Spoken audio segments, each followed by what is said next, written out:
Hey guys, इंडी world entertainment के नए video में आपका स्वागत है। मैं हूं प्रीति। तो पिछले वीडियो में तो आपने देखा ही होगा कि रशिया में कैसे इंडियन मेडिसिन की डिमांड है। अगर आपने वो वीडियो नहीं देखा है तो आप जरूर देखें। इनफैक्ट हर इंडियन को वो वीडियो देखना चाहिए, खास करके बिजनेसमैन को। और इस वीडियो में हम इंडिया के ह्यूज फार्मा प्रोजेक्ट्स के बारे में जानेंगे, जहाँ एक तरफ हमारी मीडिया पॉलिटिक्स और सेलिब्रिटी गॉसिप में बिजी है, वहीं दूसरी तरफ हमें इंडिया के इतने बड़े प्रोजेक्ट्स के बारे में फॉरेन मीडिया से जानना पड़ रहा है। तो आइए जानते हैं इंडिया के इस इंटरेस्टिंग प्रोजेक्ट्स के बारे में। वैसे हम इंडिया में देखें तो प्राचीन काल से ही आयुर्वेद के जरिए बीमारियों को ट्रीट करने में काफी आगे थे। और क्या आपको पता है कि म्यूजिक से भी बीमारियों की ट्रीटमेंट की जा सकती है। और ऐसे ही एक इनिशिएटिव लिया है इस चैनल ने, जिसका नाम है भगवत योगा। और यहाँ पे आपको मिलेगा चक्र हीलिंग म्यूजिक, जो आपके माइंड को पूरी तरीके से रिफ्रेश कर देगा। If you want to feel this healing effect, तो नीचे डिस्क्रिप्शन में दिए इस चैनल को विजिट करें और म्यूजिक एंजॉय करें। तो चलिए वीडियो शुरू करते हैं।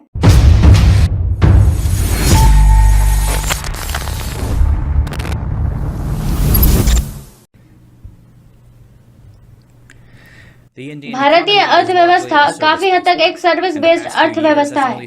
पिछले कुछ सालों में केवल उस ट्रेंड को देखा है। एक बड़ा एक्सेप्शन फार्मास्यूटिकल्स।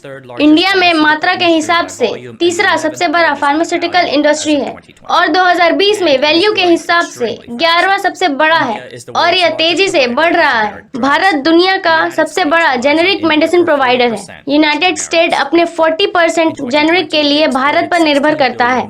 2020 में उन्होंने इंपोर्ट की तुलना में 16 मिलियन अधिक फार्मास्यूटिकल का एक्सपोर्ट किया। ये एक्सपोर्ट दुनिया के कई देशों के स्ट्रिक्ट स्टैंडर्ड और नियमों को पूरा करते हैं। भारत का फार्मास्यूटिकल इंडस्ट्री बहुत अच्छा है। इस इंडस्ट्री की शुरुआत कैसे हुई, इसकी कहानी इंटरेस्टिंग है।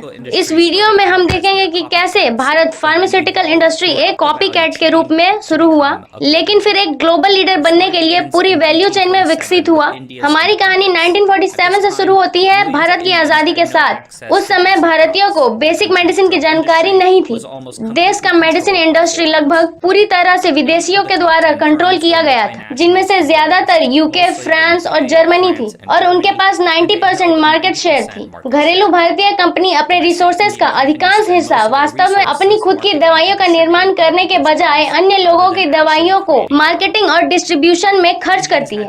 इंडियंस को उनके द्वारा ली जाने वाली हर दवा का इम्पोर्ट करना पड़ता था। डोमेस्टिक दवा की कीमतें दुनिया में सबसे अधिक थी, क्योंकि 99% दवाओं को पेटेंट में बंद कर दिया गया था, इसलिए केवल अमीरों की ही दवा तक पहुंच थी। ऑब्वियसली सिचुएशन होल्ड नहीं कर सकते थे और भारत सरकार ने कुछ समय के लिए इस ओवर रिलायंस या फॉरेन ड्रग्स इंपोर्ट से डील करने का प्रयास किया। 1954 में सरकार ने हिंदुस्तान एंटीबायोटिक लिमिटेड नाम के पब्लिक सेक्टर फार्मास्यूटिकल फर्म की स्थापना की और कुछ ही साल बाद उन्होंने एक दूसरी भारतीय दवा और फार्मास्यूटिकल की स्थापना की, इस बार सोवियत संघ के सहयोग के साथ। फिर 1960 के दशक में ब्रिटिश फार्मास्यूटिकल कंपनी आईसीआई ने हाई ब्लड प्रेशर की दवा प्रोपेनोलॉल डेवलप की। यह एक बीटा ब्लॉकर है जो एंजाइटी में मदद करता है और माइग्रेन को रोकता है। भारत में इस्तेमाल होने के लिए दवा बहुत महंगी थी। भारतीय कंपनी सिप्ला ने भारतीय बाजार के लिए जेनेरिक वर्जन की दवा का निर्माण करना शुरू किया। आप देख सकते हैं कैसे इस नए सिस्टम ने भारतीय फार्मास्यूटिकल इंडस्ट्री के लिए बड़े पैमाने पर न्यू अपॉर्चुनिटी खोला। भारतीय इंडियन मार्केट के लिए हर पॉपुलर ड्रग इंपोर्ट को पीछे करना पॉसिबल था। कुछ देर के लिए यहाँ रुके ताकि हम फार्मास्यूटिकल प्रोडक्शन के वैल्यू चेन की ब्रीफली रिव्यू कर सके। इसकी 4 मेजर एक्टिविटीज है: discovery, clinical trials, production and marketing / distribution. Trials, production, and marketing/distribution. Discovery नए दवाओं को खोजने की प्रक्रिया को कहा गया है, क्योंकि यह मानव शरीर से संबंधित बहुत कॉम्प्लिकेटेड प्रोसेस है। पहले वैज्ञानिक पोटेंशियल मॉलिक्यूल्स को उत्पन्न करते हैं, जिन्हें कभी कभी लीड्स के रूप में रेफर करते हैं, और फिर पेट्री डिशेस में उन लीड के प्रभाव का टेस्ट करते हैं। इन्हें इन विट्रो टेस्ट के रूप में रेफर किया जाता है। यदि पेट्री डिश टेस्ट प्रॉमिस दिखाते हैं, फिर आप वीवो टेस्ट में लाइव एनिमल टेस्ट की ओर बढ़ते हैं। इन टेस्ट को एडमिनिस्टर करने में सालों लग सकते हैं और इनमें से सिर्फ एक बहुत छोटा प्रतिशत ही अगले स्टेज तक पहुंच पाता है। डिस्कवरी के बाद क्लिनिकल ट्रायल स्टेज है। मनुष्य के लिए क्लिनिकल ट्रायल स्टेज में काफी टाइट स्टैंडर्ड के प्रोसीड्यूर्स और ओवरसाइट है। इस तरह वो होल्ड करने के लिए बहुत महंगे हैं। और मल्टीनेशनल कंपनी उन्हें केयरफुली चूज करती है। ये अच्छा है। रेलिवेंट रेगुलेटिंग अथॉरिटी से क्लिनिकल ट्रायल अप्रूवल के बाद दवा कंपनी को अपनी दवा प्रोड्यूस करनी है। दो तरह के प्रोडक्शंस हैं, बल्क ड्रग मैन्युफैक्चरिंग जहां आप इंडस्ट्रियल स्केल पर एक्चुअल एक्टिव कंपाउंड्स को प्रोड्यूस करते हैं, और फॉर्मुलेशन मैन्युफैक्चरिंग जहां आप उन एक्टिव इंग्रेडिएंट्स को pills, tablet, capsule, liquid, injection में पैकेज करते हैं। बल्क ड्रग मैन्युफैक्चरिंग फॉर्मुलेशन की तुलना में टेक्निकली सोफिस्टिकेटेड है, लेकिन वैल्यू चेन का यह हिस्सा सामान्य रूप से बाकी स्केल की तुलना में कम वैल्यूएबल है, और यहाँ कॉस्ट कंट्रोल जरूरी है, जिससे छोटी कंपनी के लिए कम्पीट करना मुश्किल हो जाता है। इंडस्ट्री का फाइनल पार्ट मार्केटिंग और डिस्ट्रीब्यूशन है। बड़ी फार्मास्यूटिकल कंपनीज डॉक्टर और उनके पेशेंट्स के साथ संबंध बनाने के लिए सेल्स फोर्स को एम्प्लॉय करती है। Employ large sales forces to build relationships with doctors and their patients. Basic goal बहुत सारे नुस्खे बेचना और अच्छा रिटर्न अर्न बैक करना है। दूसरे 3 स्टेज में क्या खर्च किया? भारत के पब्लिक सेक्टर लेबोरेटरी में काम करने वाले मैनेजर और साइंटिस्ट्स ने पेटेंट लॉ में अचानक आई कमजोरी पहचानी और इसका फायदा उठाने के लिए छोड़ दिया। भारत के फार्मास्यूटिकल इंडस्ट्री में फर्म्स की संख्या 1980 से भी डबल है। इस शुरुआती स्टेज में डोमेस्टिक इंडियन कंपनी ने एग्जिस्टिंग दवाओं के रिवर्स इंजीनियरिंग की तुलना में थोड़ा ज्यादा किया। उन्होंने दवा बनाने में कुछ सीक्वल स्टेप्स की स्टडी की और कुछ मामूली चेंजेस किए। 1980 के दशक के अंत तक इंडियन फार्मास्यूटिकल कंपनी प्रैक्टिकली कोई भी नए अणु का निर्माण कर सकती थी, किसी भी ओरिजिनल इनोवेटर कंपनी के रेसिपीज के एक्सेस के आवश्यकता के बिना। 2006 से इंडियन कंपनी ने 95% कंट्री के ड्रग सप्लाई किए हैं। इंपोर्ट का रिप्लेसमेंट सफल रहा। ड्रग कंपनी के पास एंटर करने के लिए कम बाधा है और एक को स्टार्ट करने के लिए कम कैपिटल की जरूरत होती है। 1990 तक इंडस्ट्री में लगभग 1600 फार्मास्यूटिकल कंपनी थी। जो कंपनी बच गई उन्होंने ज्यादा से ज्यादा मॉलिक्यूल्स बनाने पर ध्यान दिया, जितने सस्ते तरीके से संभव था। 1992 में भारत ने इंटेलेक्चुअल प्रॉपर्टी राइट और ट्रिप्स के ट्रेड रिलेटेड एक्सपेक्ट्स के एग्रीमेंट पर साइन किया। ये इंडियन फार्मास्यूटिकल इंडस्ट्री के हिस्ट्री में एक मेजर माइलस्टोन होगा और इंडिजियस फोस्टिंग को बढ़ावा देने के लिए अच्छा होगा। इसके लिए भारत सरकार को इंटरनेशनल ट्रेड स्टैंडर्ड के अनुरूप अपनी प्रायर पॉलिसीज इंप्रूव करने की आवश्यकता थी। सरकार अब अन्य बातों के अलावा प्रोडक्ट्स पेटेंट को मान्यता देगी और नए प्रोडक्ट्स के लिए एक्सक्लूसिव मार्केटिंग राइट्स प्रदान किया। 2005 तक इंटरनेशनल ट्रेड कम्युनिटी ने इंडिया को इसके सबसे पहले ड्रग इंडस्ट्री को तैयार करने के लिए दिया। इस तरह सरकार ने आवश्यक परिवर्तनों को धीरे धीरे लागू करना शुरू किया। उदाहरण के लिए 1970 के पेटेंट लॉ में एक्सक्लूसिव मार्केटिंग राइट्स अमेंडमेंट 1999 में अधिनियमित किया गया। 1992 से 2005 तक इंडस्ट्री ने महत्वपूर्ण बदलाव किए, जिसने इसे दशकों तक एक नए अधिक प्रॉफिटेबल मॉडल की ओर इतना सफल बना दिया। भारतीय इंडस्ट्री ने इंक्रोचिंग चेंजेस को अलग अलग तरीके से अडेप्ट किया। कुछ फर्म्स ने आरडी में इन्वेस्ट करने का निर्णय लिया ताकि वैल्यू चेन पर उन्नति कर पाए और ड्रग्स डिस्कवरी बिजनेस में एंटर कर पाए। उदाहरण के लिए रैनबैक्सी, डीआरएल और वॉलकार्ट। उनके अनाउंसमेंट ने 1956 से 1987 तक कुछ वादों के साथ बेहद ध्यान आकर्षित किया। भारतीय फार्मास्यूटिकल इंडस्ट्री ने 1991 से 2005 तक सिर्फ 13 नए ड्रग कंपाउंड की खोज और विकास की। यह संख्या 7 थी। 1992 से पहले इंडस्ट्री में वृद्धि हुई। आरडी एनुअली 4.9% खर्च करती है, जो 1992 के बाद बढ़कर 6.6% हो गई। कई भारतीय फर्म्स ने दवा के डिस्कवरी पाइपलाइन में मॉलिक्यूल्स डालने शुरू कर दिए। इंडियन इंस्टीट्यूट द्वारा ड्रग पेटेंट 1990 से 1994 के पीरियड में केवल 9% से बढ़कर 1995 से 1998 के पीरियड में 48% हो गई, जो 1999 से 2002 के वर्षों में बढ़कर 227 हो गई। In the years after, from 1999 to 2002. सरकार कई स्कीम के साथ R&D स्पेंड को इनकरेज करती है। 1995 में उन्होंने एकेडमिक और कमर्शियल एरियाज के कोऑर्डिनेशन के लिए सरकारी संस्थान की स्थापना की। उन्होंने एक फार्मास्यूटिकल R&D सपोर्ट फंड भी बनाया, जिसने पैसे वितरण किए ड्रग डिस्कवरी एक महंगी और समय लेने वाली प्रोसेस है। वेस्ट मल्टीनेशनल कंपनी दशकों से ऐसा कर रही है और यह अभी भी उनके लिए मुश्किल है। कई भारतीय कंपनी से उम्मीद करना अनरियलिस्टिक होगा। उनमें से ज्यादातर स्मॉल और मीडियम साइज के इनमें से मैच करते हैं, कुछ ही इसे अफोर्ड कर सकते हैं। यहाँ तक कि 2005 की छोटी कंपनी ने भी अपने रेवेन्यू पर 1% या उससे भी कम आरडी पर खर्च किया। उनमें से कई ने अपने रेवेन्यू में वैरायटी लाने के लिए और मजबूत बनाने के लिए अन्य कोशिश की।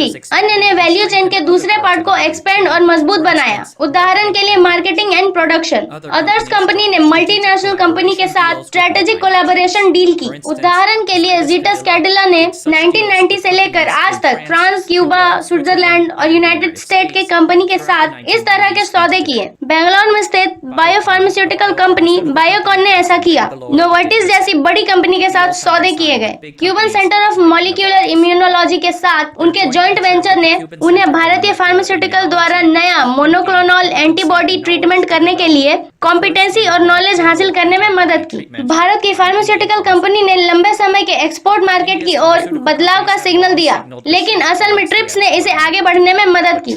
एक बार जब इंडस्ट्री अपने रेगुलेशन जिम्मेदारियों को पूरा कर लेता है तो ग्लोबल मार्केट उनके लिए खुल जाता है। आज भारत का जेनेरिक इंडस्ट्री इंटरनेशनली कम्पिटेटिव है। इसके कम कॉस्ट के साथ साथ ब्रूटल डोमेस्टिक मार्केट में प्रतिस्पर्धा से सम्मानित एक्सपर्टाइज की मदद। एक अनुकूल जेनेरिक ड्रग रेगुलेटरी एनवायरनमेंट ने यूएस को 1984 में हैच-वैक्समैन एक्ट पास करने में भी मदद की, जिसने एफडीए के जेनेरिक ड्रग को ज्यादा आसानी से अप्रूव करने की अनुमति दी। FDA to more easily approve generic drugs. Doctor Reddy के लेबोरेटरी ने अपने ओवरऑल रेवेन्यू का एक्सपोर्ट रेशियो 2002 से 2005 के टाइम फ्रेम में 53% से बढ़ाकर 2012 से 2017 के टाइम फ्रेम में 74% कर दिया। मार्क सन का फार्मा 2000 से 2005 की पीरियड में 21.2% से 2012 से 2017 के पीरियड में 97.5% पीछे चला गया। 2005 के ट्रिप के इम्प्लीमेंटेशन के बाद के वर्षों में अपने एक्सपोर्ट इंटेंसिटी में लगभग 13% की एवरेज रेट से वृद्धि की। नॉर्थ अमेरिका, अफ्रीका और एशिया में समान रूप से सेल के साथ तब से लगभग 8 गुना आकार का है। भारत इसे डोमेस्टिक रूप से बनाने की कोशिश करता है, लेकिन 1990 में बाजार खो दिया जब चाइनीज ने भारतीय की तुलना में 40% सस्ते प्रोडक्ट पेश किए। आज भी चाइनीज लेबर कॉस्ट पहले की तुलना में अधिक है, फिर भी प्राइस गैप लगभग 20% है। Than what they were back then, the price gap remains about 20%. In 2020 में इंडस्ट्रियल वीकनेस विशेष रूप से स्पष्ट हो गई जब चाइना में लॉकडाउन लगाया। चाइनीज वेंडर के पास भारत भेजने के लिए स्टॉक खत्म हो गया था और उन्होंने वायरस के मेडिसिन बनाने के लिए कुछ इंग्रेडिएंट्स के एक्सपोर्ट को प्रतिबंधित कर दिया। इसके अलावा चीन और भारत के बीच जियोपॉलिटिकल टेंशन एक वास्तविक चीज है, इसलिए भारतीय इंडस्ट्री को इस एक्टिव इंग्रेडिएंट्स के लिए न्यू इंपोर्ट सब्स्टिट्यूशन पॉलिसीज के साथ इन कमियों को दूर करने के लिए सरकार के साथ मिलकर काम करना चाहिए। भारत की दवा की सफलता पर किसी का ध्यान नहीं गया। दूसरे देशों ने देखा कि कैसे 1970 के इंडियन पेटेंट एक्ट ने दवा की कॉस्ट को कम करने और डोमेस्टिक मार्केट पर मल्टीनेशनल कंपनी की पकड़ को तोड़ने में मदद की। तो आयरॉनिकली लगभग उसी समय भारत ये प्रोसेस बेस्ड पेटेंट से दूर जा रहे थे। अन्य देश उनकी ओर बढ़ने लगे। भारत फार्मास्यूटिकल इंडस्ट्री इस आईपी राइट्स को नहीं हटाते और वापस नहीं लगाते तो वो वहाँ नहीं होते जहाँ वो आज हैं। ये पर्यावरण में बदलाव के कारण मार्केट ड्रिवन रिफॉर्म का परफेक्ट एग्जाम्पल है। मैं इस बात की भी प्रशंसा करता हूँ कि उन्होंने ये बदलाव इस धारणा के आधार पर किया कि उस समय उनके लिए क्या सही था, बजाय इसके कि वे उस विचारधारा पर अड़े रहे जो उनके लिए काम नहीं कर रही थी। जैसे ही डेंग जाओपिंग पॉपुलर हुए, they cross the river bye touching the stone. हालांकि आगे भी कुछ चिंताएं अभी भी है। भारत की फार्मास्यूटिकल इंडस्ट्री को फ्यूचर में वर्ल्ड हेल्थ इशू को दूर करने में मदद करने के लिए एक बड़ी भूमिका निभानी है।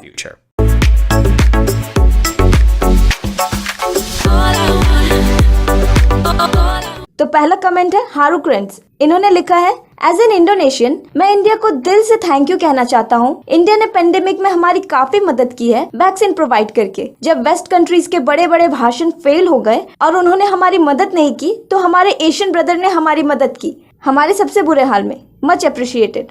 तो जैसा कि इन्होंने कहा, पेंडेमिक क्राइसिस में जब काफी कंट्रीज ने इनकी हेल्प करने से मना कर दी तो इंडिया ने इनकी हेल्प की। तो इंडिया सभी की हेल्प करता है। इंडिया ने सिर्फ इंडोनेशिया को ही नहीं, India help over 150 countries during covid. तो नेक्स्ट कमेंट है नील। इन्होंने लिखा है, मुझे बहुत दुख होता है कि वेस्ट कंट्रीज के बड़े फार्मा इंडस्ट्रीज निर्दयी होते हैं। इंडिया में गरीबों को गवर्नमेंट हॉस्पिटल्स में मुफ्त में इलाज और दवाई दी जाती है। तो जैसा कि इन्होंने कहा, इंडिया में गवर्नमेंट हॉस्पिटल्स में गरीबों की मुफ्त में इलाज की जाती है और उन्हें फ्री मेडिसिन भी प्रोवाइड की जाती है। तो बहुत से गरीब होते हैं जो बड़े बड़े हॉस्पिटल्स के चार्ज बियर नहीं कर पाते। तो इंडिया में ऐसे बहुत से गवर्नमेंट हॉस्पिटल हैं जो गरीबों की मदद करते हैं और लोगों को बचाते हैं। अब बीमारी एक ऐसी चीज है जो गरीब या अमीर को तो देखकर नहीं होती। अमीर के पास तो पैसे होते हैं, लेकिन एक गरीब, उनके पास पैसे कहाँ से आएंगे। लेकिन फिर भी हमारे कंट्री में ऐसी बहुत सी ऑर्गेनाइजेशन है और हॉस्पिटल्स है जो उनकी हेल्प करती है। तो फिर नेक्स्ट कमेंट है निकोला टेस्ला। इन्होंने लिखा है, बहुत सी कंट्रीज बड़े फार्मा इंडस्ट्री की दवाइयां अफोर्ड नहीं कर सकती, जैसे अफ्रीका, साउथ ईस्ट एशिया। ये सारी कंट्रीज इंडिया के मेडिसिन और वैक्सीन पर डिपेंडेंट है। तो बात तो सही कही है इन्होंने। काफी कंट्रीज बड़ी बड़ी इंडस्ट्री के महंगे दवाइयों को अफोर्ड नहीं कर सकती। इंडिया के मेडिसिन अफोर्डेबल होती है उनके मुकाबले। अब बात दवाइयाँ बनाने की हो या स्पेस में जाने की, बचत करके उसको यूज में कैसे लाना है, ये इंडियंस को अच्छी तरह पता है। तो फिर नेक्स्ट कमेंट है जाओ ली। इन्होंने लिखा है, बहुत अच्छा है इंडिया जैसे फ्रेंडली डेमोक्रेटिक कंट्री से फार्मास्यूटिकल्स पाकर, रेदर देन चाइना जैसे कम्युनिस्ट कंट्री से। फिर अगला कमेंट है अमाडस सोशल। इन्होंने लिखा है, बहुत अच्छी वीडियो थी। मैं आशा करता हूँ कि इंडिया एक दिन अपनी फार्मा सक्सेस को इलेक्ट्रॉनिक्स और चीप मैन्युफैक्चरिंग में भी रिप्लिकेट करेगा। फिर प्रतीक ने लिखा है कि serum institute of India world की लार्जेस्ट वैक्सीन मैन्युफैक्चरर है और इसलिए India 2 billion Covid vaccine produce करने में एबल रहा। जी हाँ, बिल्कुल, serum institute of India world की लार्जेस्ट वैक्सीन मैन्युफैक्चरर है। और हाँ, इंडिया ने इतने वैक्सीन प्रोड्यूस किए तभी तो वो आज इतने कंट्रीज को हेल्प कर पाया। तो फिर अगला कमेंट है KSR। इन्होंने लिखा है, इंडिया ने रिसेंटली एक्टिव मेडिसिन इंग्रेडिएंट्स का मैन्युफैक्चर शुरू कर दिया है। गवर्नमेंट ने रॉ मटेरियल के लिए चाइना पर डिपेंडेंट कम कर दी है। फिर श्रीकांत दमरला लिखते हैं, हम सबको इंडिया को धन्यवाद करना चाहिए 1980 से लेकर अब तक कम कॉस्ट वाली दवाओं को बनाने और लाखों की जान बचाने के लिए। वेस्टर्न मेडिसिन बहुत एक्सपेंसिव होते हैं इंडियन मेडिसिन के मुकाबले। इंडियन दवाओं के सहारे काफी देशों के लोग कम से कम अपने लोग की जान बचा सकते हैं। फिर बो डैडी ने लिखा है, जब कई देशों ने हमारे हेल्प करने से मना कर दिया, स्पेशली व्हाइट कंट्रीज ने, तो इंडिया ने हमें फ्री मेडिसिन भेजे। Love and support India. फिर नेक्स्ट कमेंट है मिस्टर। इन्होंने लिखा है, Indian patent law western countries से कहीं गुना अच्छा है। वेस्ट कंट्रीज पेटेंट लॉ का यूज पब्लिक की मदद करने के बजाय कॉर्पोरेट कल्याण के रूप में करती है। फिर टोनी ऑलमेडा ने लिखा है, दिस इज गुड। अब बस इन्हें दूसरे एरियाज में इनकी मैन्युफैक्चरिंग टेक्नोलॉजी को एक्सपैंड करने की जरूरत है, so they can overtake China in those areas and grow their economy further. तो आज का वीडियो मैं यहाँ पे खत्म करूंगी और मिलूंगी आपसे नेक्स्ट वीडियो में। Till then, good bye.